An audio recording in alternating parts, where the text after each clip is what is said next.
TheMtVernonKid here, back again. How is everybody doing? Welcome back to another episode of the Opinion Spot. And we are here today in honor of BBBHM. Like I did before, we're doing another list. But this time it's for all the my favorite black heroines in comics. Last time it was just black characters in general. This time it's all about the ladies. I love a good heroine. I don't mind being saved by the ladies. Respect. But yeah, here today doing that, I'm giving you 26 of my favorite black heroines. And some of these characters, well, I could give you two of them you may not even heard of, because they're very independent characters, and I will leave the links of their comics in the description down below so you can check it out for yourselves. But let's get into it.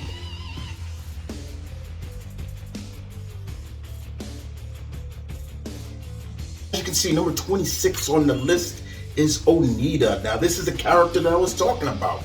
You may not even heard of her.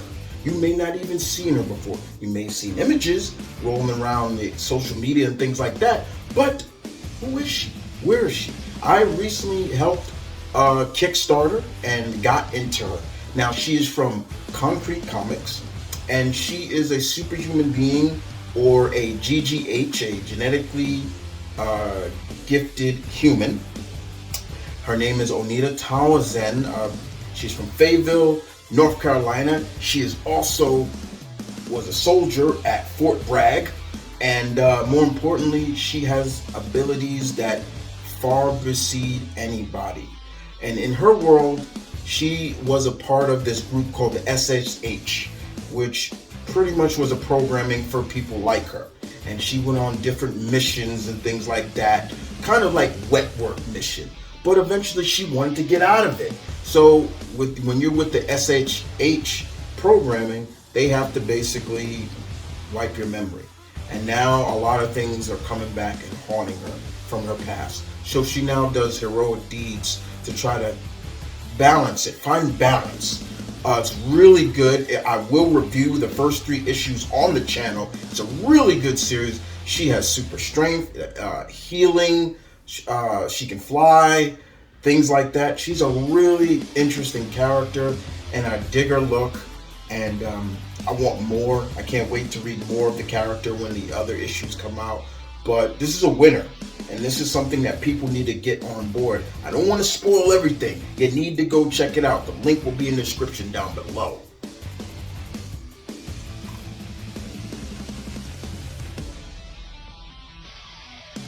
Number 25 on the list, as you can see, is another character that is independent, but very lower independent in a sense. This comes from Godhood Comics, as you can see. Mega Woman, Miss Keisha Carter. Very interesting story, very cool character. She is the last daughter or child of the Greek god himself, Zeus.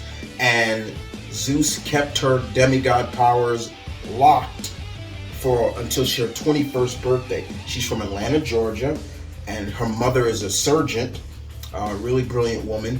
And here's the thing: not only is she regarded as the last woman of the last child of Zeus, it is also prophesied she is to bring the fall of the Olympians as well as Armageddon. So she does heroic deeds to try to sway that. Nothing is written in stone. You know, prophecies are one thing, but nothing is written in stone. We all make our own destiny, so why not her? So she does the heroic deeds. She can fly. She can move at supersonic speed. She has powers to control electricity, like her dad, who's the biggest player of them all. Come on, let's be honest. But there are Olympians that want to do her harm because of who she is and what the prophecies say. But outside of that, Mega Woman, great great series so far. There's only 2 issues so far. I'll leave it in the link in the description down below where you can find her story, whether you want to purchase it single physical issue or digital. Good character though. She makes the list.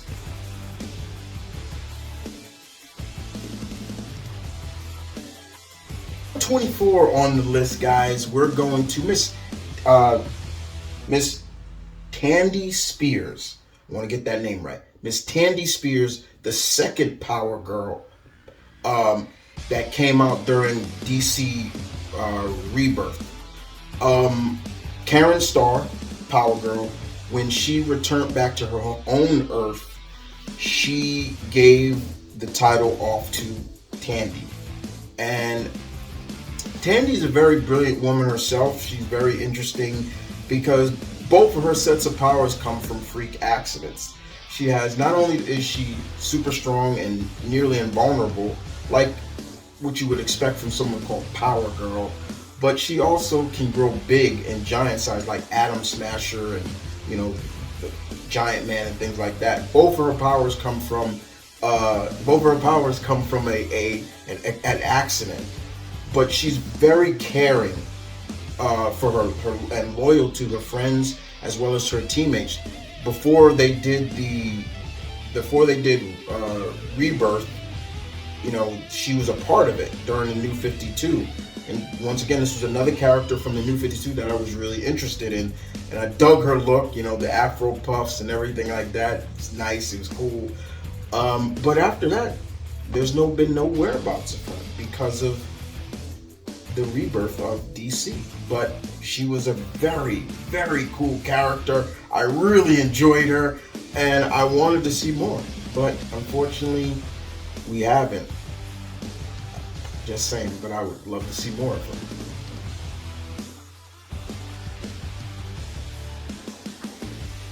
#23 on the list goes to Miss Washington of X-Men. She is a mutant. She's called Bling. Now it's really interesting because she's a mutant. She is openly gay, but her powers give her off. She looks like she's made out of rock or solid platinum, hence her name Bling. Now her parents are rap stars, and they used to use her in their videos, and she used to hate it. And when she started to find her place with the X-Men, she at first was really obnoxious and very much kind of felt like still alone because she didn't really want to, you know, become one with her powers and learn how to control it. She wanted them gone because, as you can see, if you saw the picture before, you know, you could see like she looks like solid platinum or some kind of precious metal, hence the name. But over time, she has become a really interesting character. They don't show much of her too much, but when they do, I'm always intrigued by what's going to come out her mouth, or I should say come out of them bubbles. And like I said, she's openly gay, and she's proud of it. She has nothing against it. And, you know, there's a couple of young ex-women that she really has the hots for. But, you know, you kind of say sometimes, like anybody, you know, you may like them, but you don't know if that person likes her, so you kind of keep it to yourself. But outside of that, it seems she has super strength. Her skin makes her nearly invulnerable. Like she could take a lot of damage, won't hurt her. But it's still a character. It I like her, but there's a part of me that also, that's the reason why she's kind of low, is because I think her character a little bit is based off a stereotype, which I didn't like. I was like, really? Bling? Come on, give me something a little better. But outside of that, she's still a fiery, fierce character. And when I remember her opening her mouth and just being very honest about that, I'm like, this character's gotta be black. I was like, yeah.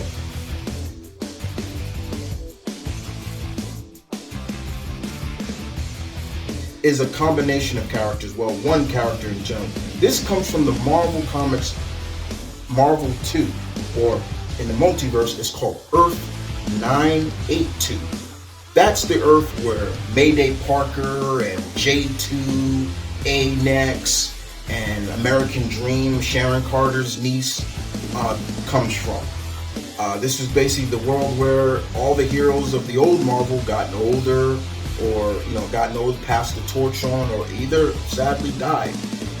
Spider-Man was one of them. He didn't die, but he passed the torch on to his daughter. He worked forensics in the police department.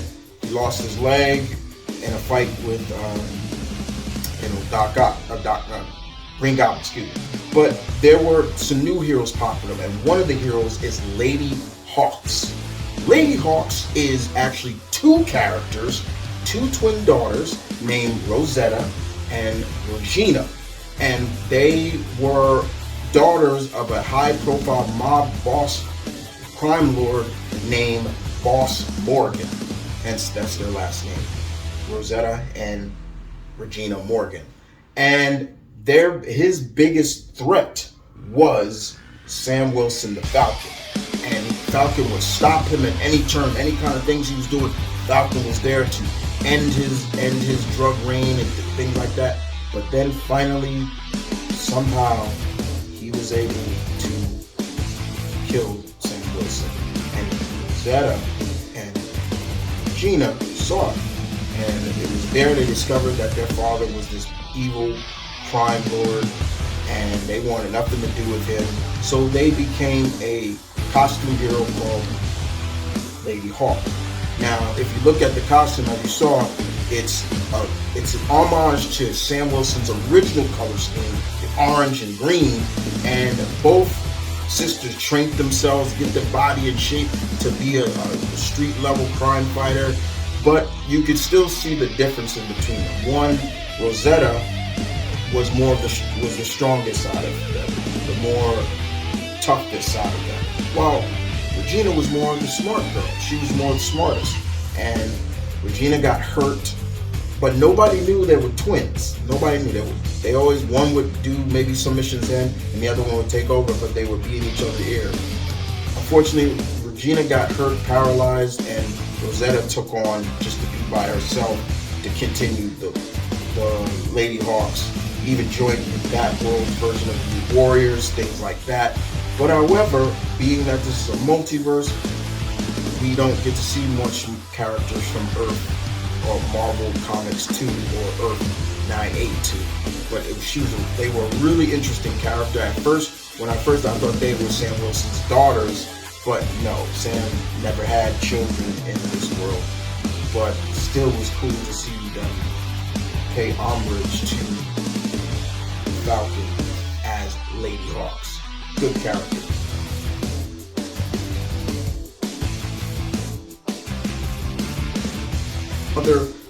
We are going to Danielle Cage. Now you probably be saying, wait, Luke Cage and Jessica Jones' daughter, she's no hero. Yes she is. Because in some universes, she is. One universe, she followed in the footsteps of her mom, taking on the new name, taking on Jewel, even dressing up like her, but the color scheme of the Jewel costume is looking more like her daddy costume, the blue and yellow. But in one other Earth 15061, yeah guys, I kind of know my Earth numbers, she is what you saw, Captain America. I freaking love that. I thought that was so cool, and I love how she explains it too, and it makes sense. Anybody can be Captain America. It's the legacy of that character. You don't just have to be blonde, blue-eyed to be Captain America. Anybody can be that character, and she is. And I love it. She said, yeah, my daddy had powers. He was the unbreakable man. I remember she was saying this to her villain, Golden Skull or something like that. My mom was a tough lady. She was super strong and I got their powers. If she does, I carry the shield, but I don't need it because I am the shield. Because she's bulletproof, and I love that. I think that is so cool that Danielle Cage, little Danielle Cage, would grow up to be Captain America, and there's several Earths where she is Captain America. And I think that's so cool. What a legacy. Very cool. And Danielle Cage, Captain America.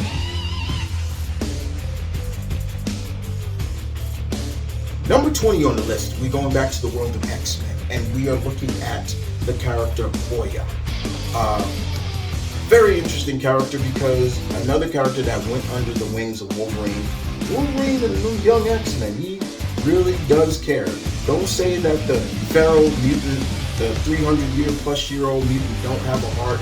He does take in a lot of young ex-women and get your head out of the gutter, but tutelage is done. But Oya is very interesting because she is one of the first mutants that were born after M-Day. She was a part of the 5 that Hope Summers found. And Oya has temporal powers. Basically, she has 2 different types. She has fire and ice. So she can control fire and ice. She can manipulate and things like that. There are many times when she's using, you can see one of her eyes is fiery like fire, and the other eye is ice cold. It's really cool. She's very interesting, very smart, and someone who does turn to Wolverine a lot for assistance because of who she is. She is African, but she's also a character because, you know, there's so many X-Men books. You don't really see her as much, and I wish they do so, but when they were showing her, when they would use her, she felt so cool, just like Armor and Jubilee and Kitty Pryde before her, because she does roll with Logan.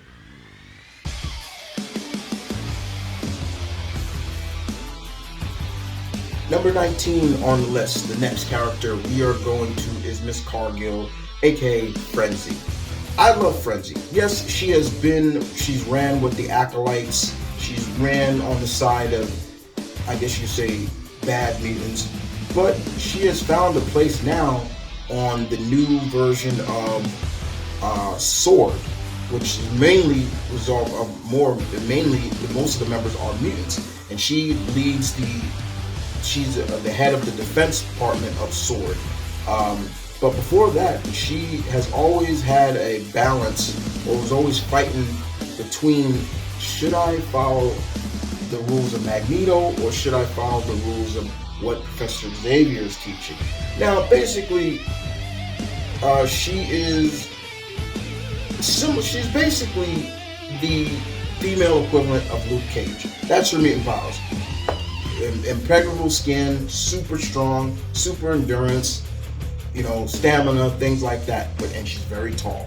She is very tall. So she's a big, tall, powerful black woman that doesn't take a lot of crap from a lot of people.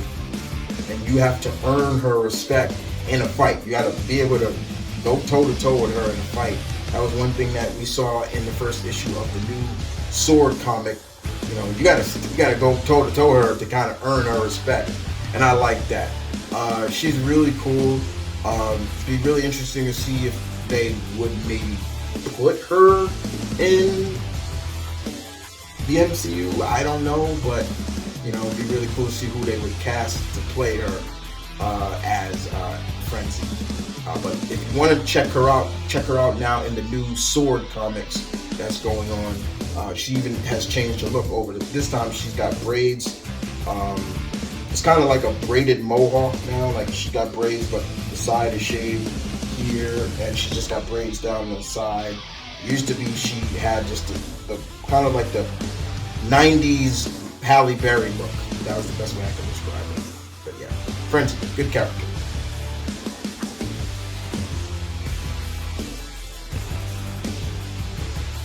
Number 18 on the list, of course, we're going to the Princess of Wakanda, aka Shuri. At first, ladies and gentlemen, your boy was not a big fan of her. When she was first introduced, I hated Shuri.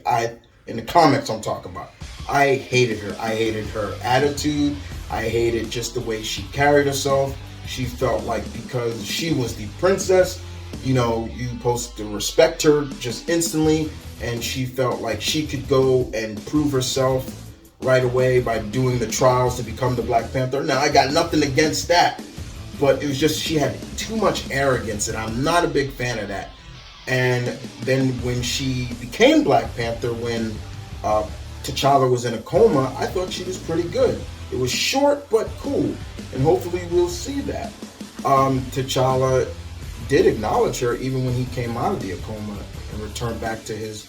And then she died, or no, not died. She went into a coma similar to T'Challa later on, and then she went on this kind of vision quest and gained these really cool powers in the comics where she could teleport, but when she's teleporting, there's like a flock of ravens around her. So when she would land, it was like ravens, and then she would appear.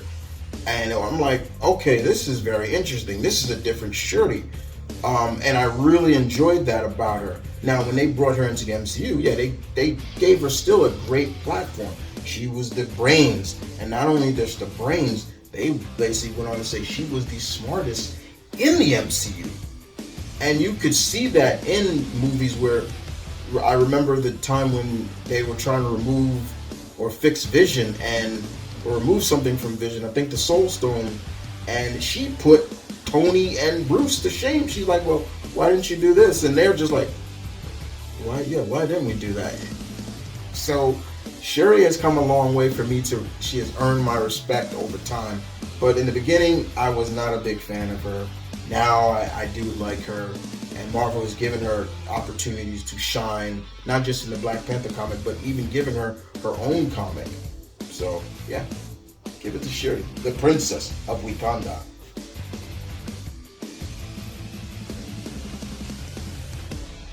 So with number 17, we go to Lunella, aka Moon Girl. Amy Reeder, Mr. Montclair. I like you guys. I love you guys for creating this character. And I remember when I met you guys, I told you that. I like Moon Girl. She's come a long way. I mean, this is an 8-year-old girl, little girl who has a connection with a giant red Tyrannosaurus Rex that used to belong to Moon Boy. Remember the little feral humanoid hairy boy created by Jack Kirby, the king, respect. But I'm talking about Devil Dinosaur and Moon Boy, not Moon Girl. But now, in the Marvel Universe now, she stands on the pedestal of being the smartest of the Marvel characters. She leads the charge. A little 8-year-old girl. Incredible. Now, she is an Inhuman, but this is an 8-year-old girl who is smarter than, you gotta say, maybe even smarter than Reed Richards, Hank McCoy, Black Panther, Hank Pym, Amadeus Choi. She is the smartest amongst all of the smart beings in the Marvel Universe. And I'm not saying that they're not smart, it's just she's on the top now. She has found her place in the Marvel Universe, and later on, I believe soon, we're going to see her. She's going to come out of the comics, but finally make a transition into the world of animation. There's a cartoon series coming out with her, Moon Girl, Devil Dinosaur, executive produced by Lawrence Fishburne, and you're probably gonna see more of that brilliant brain of hers. But it's just cool, and it's not like she can't handle herself, because even if somehow you were able to try, she's got that big devil dinosaur to back her up that she has a connection with. And it is cute, but there are times she's shown to be very, very a big character. They showed her in a couple of events that Marvel did, and yeah, you got to give it to her. To number 16, and number 16 goes to Natasha Irons, aka Steel 2, aka Vapor Lock, when she was a part of Infinity Inc. But she is the niece of Mr. John Henry Irons, aka Steel. I love Natasha, and we're starting to see now DC starting to bring her back into the fold. What I love about her is she's just as brilliant of an engineer as her uncle, and she wants to live up to that name of Irons, but also stay true to what her uncle is, a hero. And I respect that. Now, yes, she's had powers over the time. Like I said, when she was with Infinity Inc., she had powers, and when she found out that the powers were coming from and Infinity Inc. was being funded by Lex Luthor, she was gone. She was like, I'm out of here with that. No way. But outside of that, when her uncle kind of put down the hammer, she picked it up in her own suit of armor and called it and took on the role of Steel. She's a great character. We need to see more of her, not just in the comics, but live action version of her. And there's an actress I feel could play her very well. But excuse me. But she is still living up to what she is, a hero. Natasha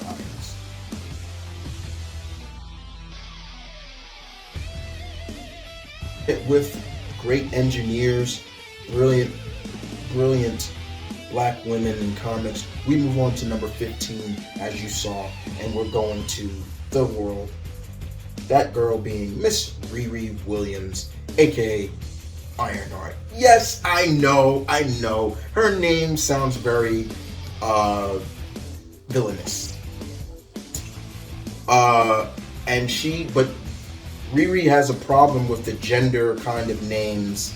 You know, like there was one point her AI system that looked like Tony Stark, you know, was like, why don't you take on Iron Girl? And she's like, I never was really fond of that. Like, she even brought up like other characters like who have that, like She-Hulk. She's like, what does that even mean? And it's kind of weird, but Riri is a brilliant 15-year-old from Chicago. She's from Chi-Town, baby, and she was in MIT. She created her own suit of armor, and then she also even re-engineered an old Mark I armor of Tony's, and that got Tony's attention, and he was like, hey, you're pretty good, I like you, what's your name? You know, things like that. Riri has gone on to bring a lot of interesting to the Marvel universe. She's about to get a series on in the MCU. She's about to debut in the MCU in the second Black Panther.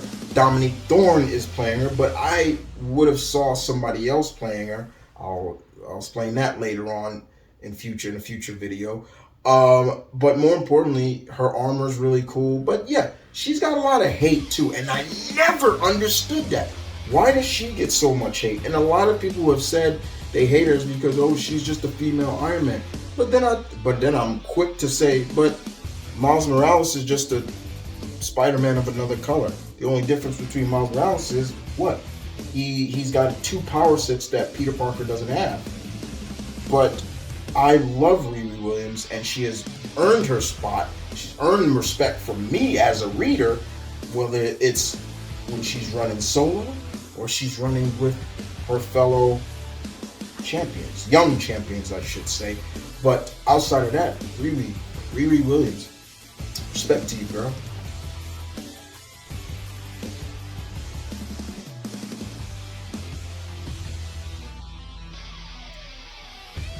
Number 14 on the list comes to Cecilia Reyes. Yes, Cecilia Reyes. First and foremost, guys, people, if you come out and say, wait, isn't she Latino? Yes, but she's also half black. She's Afro-Puerto Rican. So, yeah, you have black and you have Puerto Rican. You're still black.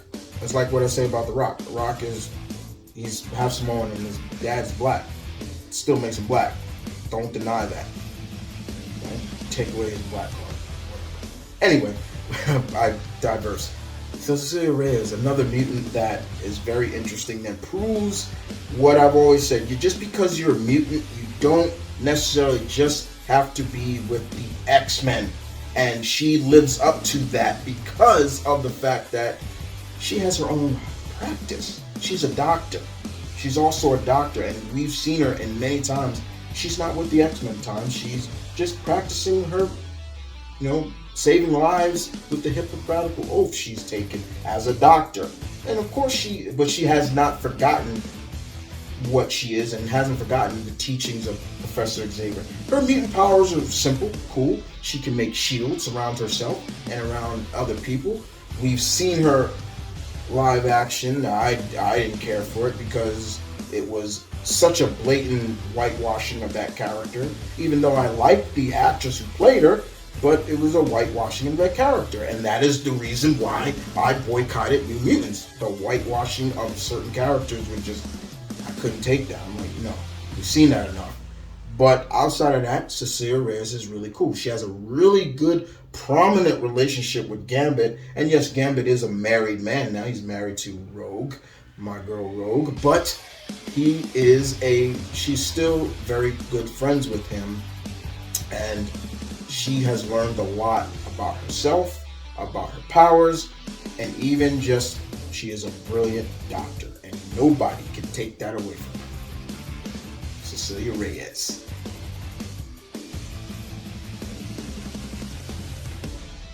We go to number 13 on the list. We're getting to the top 10 soon. 13 on the list goes to Miss Jill Carley, aka the Crimson Avenger. This is the third version of this character. DC loves to have legacy characters, and I don't mind because they do a pretty good job. Jill was a law student who was once given the Colt 45s of the original Crimson Avenger. I'm forgetting his name, Terry. I think his name was Terry. I can't remember his last name. But basically, she is like a spirit of vengeance. When she has the Colts in her hand, they must avenge those who have spilled innocent blood, similar to the Ghost Rider.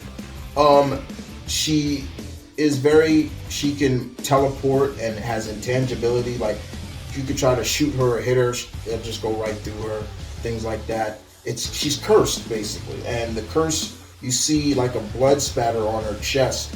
They kind of sometimes say she's a villain or a hero, but in the meantime, she still has to do what she has to do, and sometimes that means going up against heroes. And there was one time she shot Superman, nearly killed him, because of those guns are not just regular guns, they're magical, and we all know magic hurts Kryptonians, and unfortunately it almost killed him, but he was saved.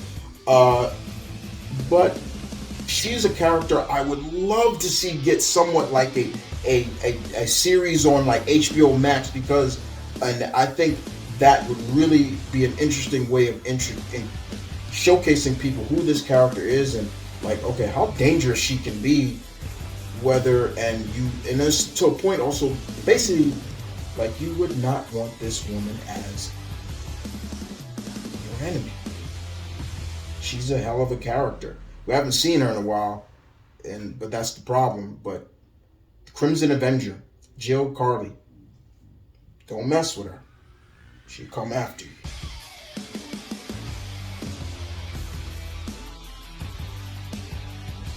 On the list, we are going to the first of the youngest of the Pierce sisters, Miss Jennifer Pierce, aka Lightning. I like Lightning, and I appreciate what they did with her on the Black Lightning series. I'm forgetting the actress who played her. I think her name was China. I forget the last name. Help me, guys, in the comment section. But I enjoyed what they tried to do with her, and when they did finally give her powers. But in the comics, when she got her powers, or when her powers really developed, that was really where it got fun. Because Jefferson thought, okay, I trained you, now you need to go be trained by some more good people. And where did Jefferson take her to? He didn't take her to the Justice League or anybody like that. Nuh-uh. He took her to the JSA, the Justice Society of America. If I'm a young metahuman that got powers and want to learn from the best in the DC universe, some of those who got seasoned abilities, I'm going to the Justice League, excuse me, I know where I'm going. I'm going to the JSA first. Learn from them. Learn from the greats. Those that came before the Justice League. And that's what he did. Now, she is more like her daddy than her sister, her older sister, Anissa. She basically can become an electrical being. When she uses her chart, puts her powers on, she looks like a living lightning. No pun intended to the Marvel character, but she does. And she can't be around electronics or she'll knock them out of it. And I remember the first time they entered JSA headquarters, when the JSA headquarters was in New York City, she knocked out their power and she was like, I'm sorry. But she learned how to control the powers and she became a valiant member of the JSA. Jennifer Pierce is great. I like her, but I do like her sister a lot more. Probably because her sister's powers are a lot different.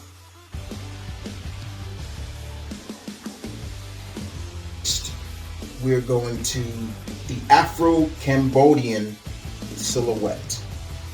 Yes, hear what I just said, Afro-Cambodian. Silhouette and her brother Midnight Fire are mutants, and Silhouette's powers mainly come in she can teleport, and she is also a part of the New Warriors. She's been a long time member of that team, and she is one of the first, I would say one of the first that fully stayed, I should say, paraplegics characters in comics. Now, some will say, oh, but Professor Xavier is wrong. See, Professor Xavier, there are times he's sitting, there's times he's standing, there are times he's sitting. Right now, he stands now. He's got his he can walk now. Silhouette has still had those crutches and still makes her good. She has dark force powers. Same kind of abilities, similar to that of Cloak. His powers, come from the dark force, so he can teleport people and things like that. Do not let the crutches fool you. Silhouette is still a great character and a badass, and has proven it many times. Now, there are many in the beginning. She used to never cover her face. But now, as of late, yes, she started to cover her face like in a full mask so you can't see her. She is still very close, and I believe she's still in love with Dwayne Taylor, Dwayne Taylor Night Thrasher, excuse me. And her brother, Midnight Fire, is still kind of jealous of that because he blamed Dwayne for her injury, but it really wasn't Dwayne's fault. Shit happens, and it happened. She got shot, she got paralyzed. But still a great character. And like I said, she is who she is.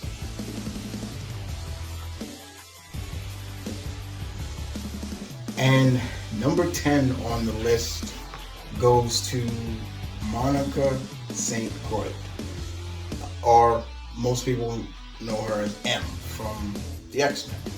This mutant is pretty much a mixture of brilliance. She's basically perfect in a sense. A mixture of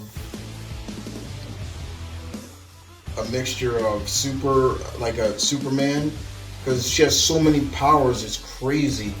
Her mother is from Algeria, and her father is Afro-Monaco. Her father's basically black from Monaco. Yes, so again, she does speak several different languages. She is Muslim, and she's a great character on the X-Men, but she also has a brilliant mind. Like, we're talking power sets out of the woodwork. The fact that this character is not considered an Omega level mutant is ridiculous. Just the amount of power she has, and that she can instantly be a huge threat if she just went to the dark side. It would be crazy.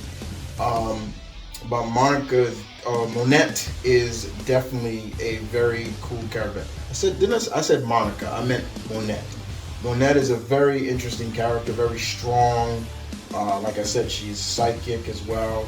She can fly. She is nearly invulnerable. She is basically a psychic mix. Take a bit of a powerful psychic mix with a Kryptonian, and that's what you get. But without the weaknesses. That's her. That is Monette. That's the best way I can describe it.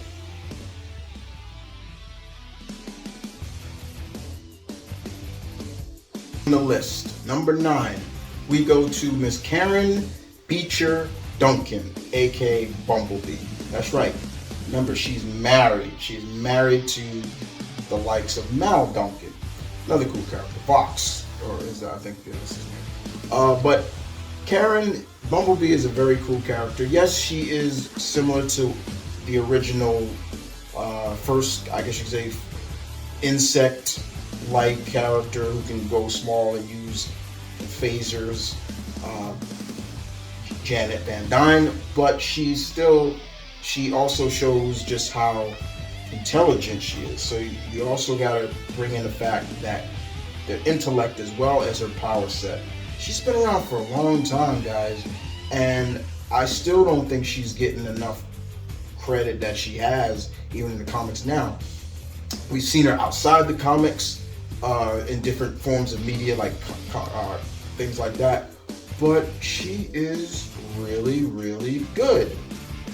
And more importantly, John Ridley did a great job in an issue called The Other Side of the DC Universe, and she gave her story of what's it like being a metahuman, and not only just being a metahuman, but being a black metahuman in the DC Universe, and also being married with her husband, Mal Duncan, having a child, things like that. It's really, really interesting, but she does make the list because Bumblebee is a really cool and fun character.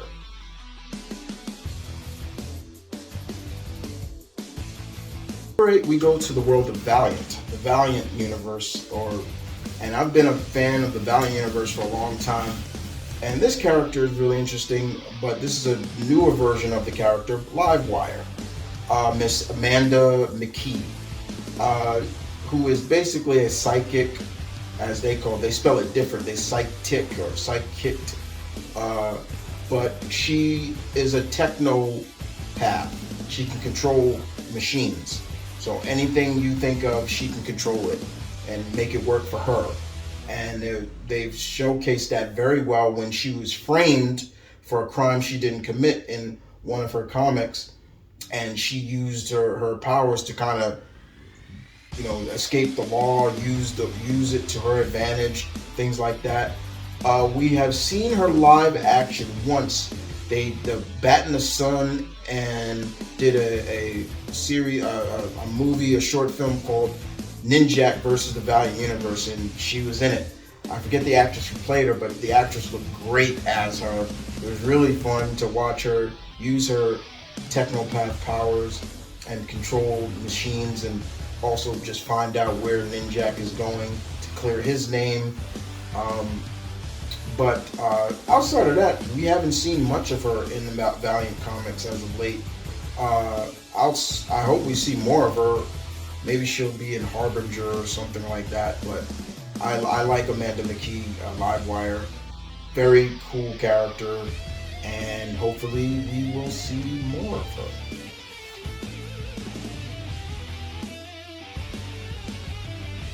Seven on the list we go to is Thunder. Anissa Pierce, the eldest of the Pierce daughters, the eldest of the daughters of Black Lightning, and also known as Thunder. What separates her from her sister, which I always like, is her power set.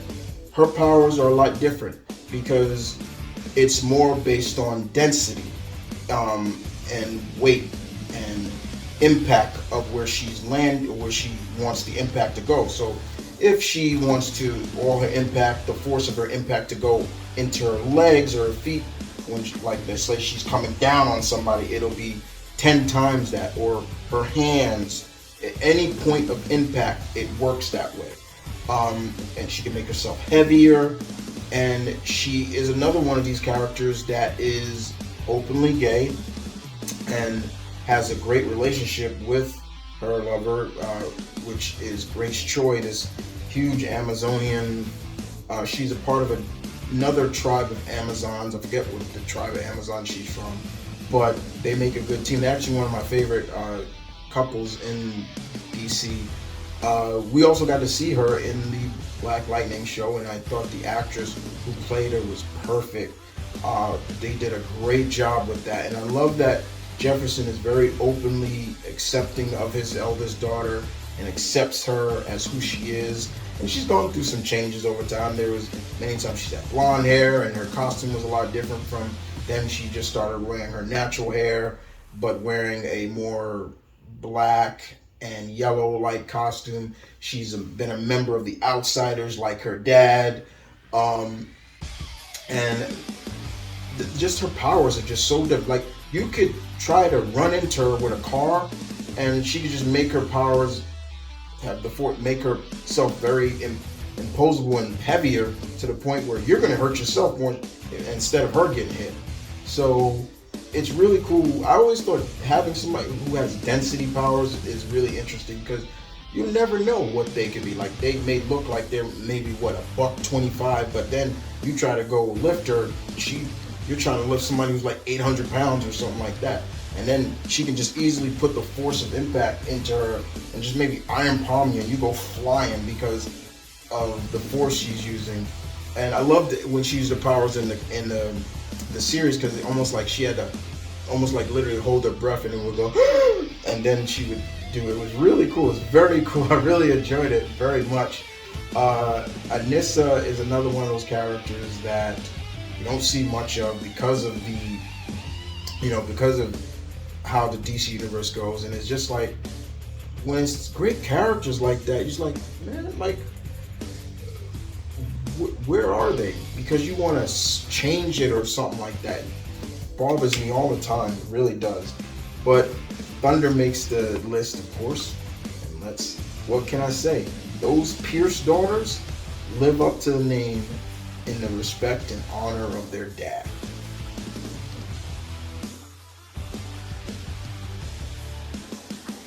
Thus, we give it to Nubia, Wonder Woman's sister, true sister, actually. She's not a fake. Or now I should bow and respect, because she is the queen. She is the queen of the Amazons, and she has been running high now because of that. Because of the fact that her mother, Hippolyta, is on the Justice League. Now, I say mother because in the original origin of Nubia, we all know the original origin of Wonder Woman is Hippolyta made a child out of sand, asked the gods to bring her to life. She did. But the origin is she made two. One of light sand, the other one of darker sand, and brought them both to life. Nubia has every abilities of Diana. But most people will remember know her more as the Wonder Woman of Earth 23, where mostly all the heroes over there are black. But she now is, I guess, in the same universe as Diana, and she is the queen now. She is Queen Nubia, which is fine. And there's a lot of people that are just starting to get into her. But when somebody like myself, who's been reading her for a long time and know about her, even when she made her debut, it's really cool. And a lot of people are saying it's time to see Nubia in live action. I've said that. It's time to start seeing a lot of the Wonder Woman related characters. I want to see Donna Troy. We did in the Titans, but I'm talking about movie wise. Great. Cassie Sandsmart and even Yara Flora. So yeah, Nubia is right up there. She's cool.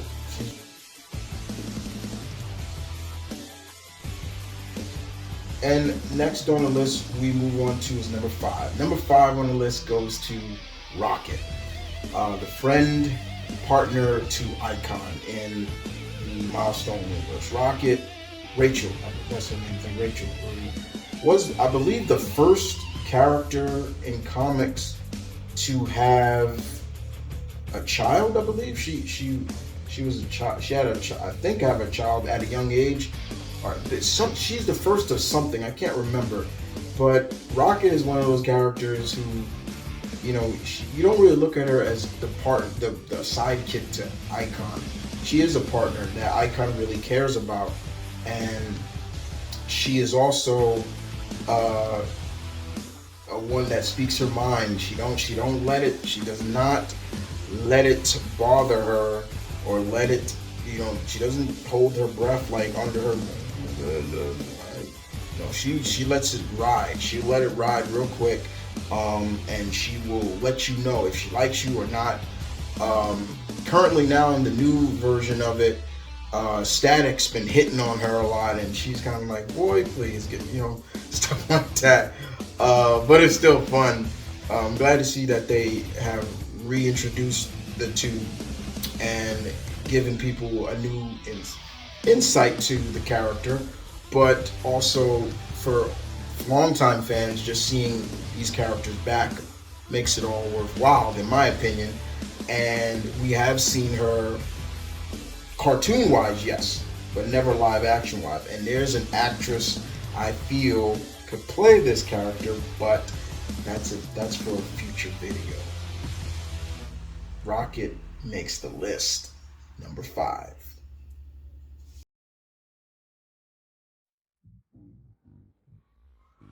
Number 4 on the list, as you saw, goes to none other than the super bad girl himself, the former cop, the badass with the bionic arm, Mercedes Misty Knight, or just Misty Knight if you want to use that. Oh boy, I've been a fan of this character for a long, long time. Misty is just a great character. Just proves that, yeah, she's a hero, and she has given up an arm to prove that. Like I said, Misty's a former cop who lost her, I think it's her right arm, in an explosion, a terrorist bombing, and her superiors were like, we're going to give you a desk job. And Misty's like, I don't want a desk job. You better give me what I want. And she's just like, no. They were like, no. And so she quit. She quit being a cop. But before that, Tony Stark, Iron Man, rewarded her with, he made a bionic arm for her. Now her arms have gone through various changes. It's gotten more lighter, sleeker, and advanced, which works, but still have the same abilities, because she's very strong with that arm. I mean, she can pimp, slap, and toss around super strong characters like the Rhino with ease. But in the beginning, she had a very clunky, big arm that really weighed her down. Like, it was like almost like she could not really move. She was really sluggish and things like that because of that arm. But over time, it got sleeker and sleeker. Now it's to the point where that arm can do so much. It's basically like if you chopped off one of Tony's arms and just put it on her. That's pretty much what it is. It can hack, it can mold, it can make things, it can shoot fire and ice, all kinds of stuff. It's just a really cool arm. Someone said it's like she predates Jax from Mortal Kombat, and it makes me wonder if did Ed Boon and them kind of get the idea of Jax getting metal arms from Misty Knight. I don't know. I'm just saying, but she's a really cool character. Her and her sister in arms, Colleen Wing. She once had a long relationship with Danny Rand, aka Iron Fist, or former Iron Fist, but he'll get it back. But it didn't work out because she kind of lied about her pregnancy, and she didn't tell Danny about it. Now she is dating Sam Wilson, and they got a really good thing going, and it's really cool. And I wouldn't mind seeing that in the MCU with Simone Messick, who played her, returning as that character. You best believe that.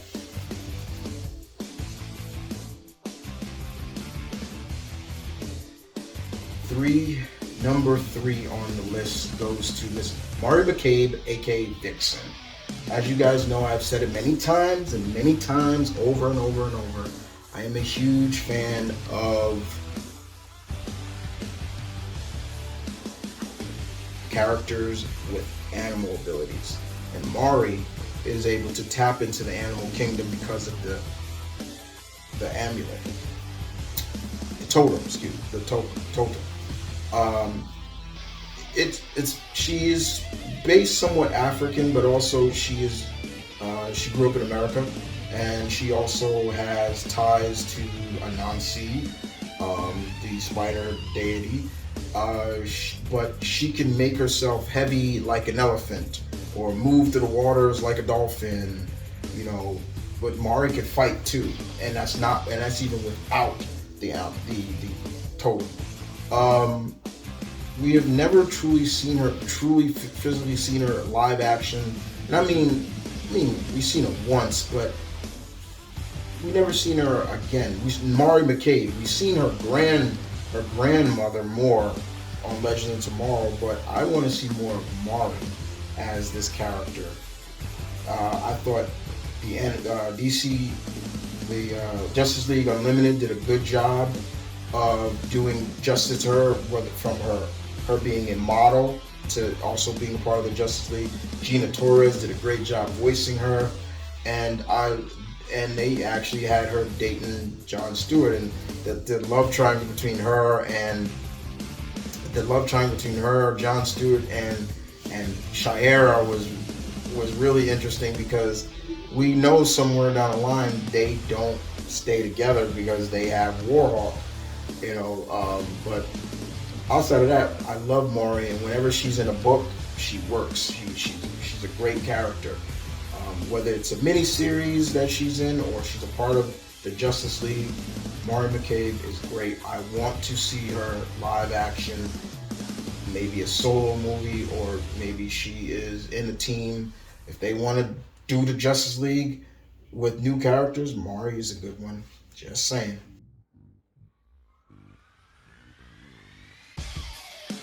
Monica Rambeau, aka Photon, Pulsar, Captain Marvel. She's the first, and of course, Monica now goes by Spectrum. And Monica I call her the light spectrum queen, because that's her powers. Her powers are light spectrum. She can control all various forms of light, and she can move at the speed of light. She also can even use the light to bend her appearance. Now she can do that. Like, she can make herself look like somebody else just by bending the light around her, which is really cool. She's also been a leader of the Avengers when the Avengers were really at a time of so much testosterone running through it. She kept a lot of those characters in check, like Hercules and Black Knight, people like that. She has a really cool, very interesting relationship with Carol, but she was the first woman to be called Captain Marvel, and you gotta give her credit for that. Before Carol Danvers, Monica was Captain. We have seen her in the MCU. She made her debut. I can't wait to see more of her in the Marvels, of her really maybe honing her powers and things like that. And of course, what happened between her and Carol?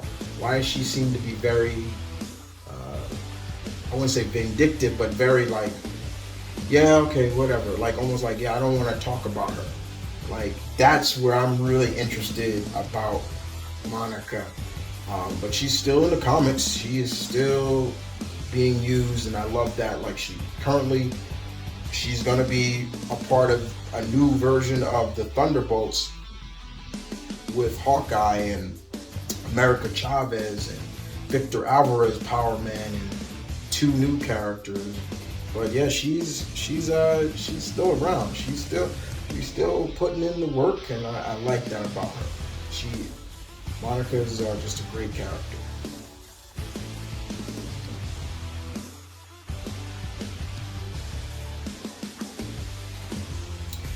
And last but not least, number one, nobody should be freaking surprised. I'm not gonna go too much in it because we all love this character. If it wasn't for this character, the others that I have mentioned on this list would not have been around or not have been. So they owe a lot to this character, and that's Miss Aurora Monroe, aka Storm.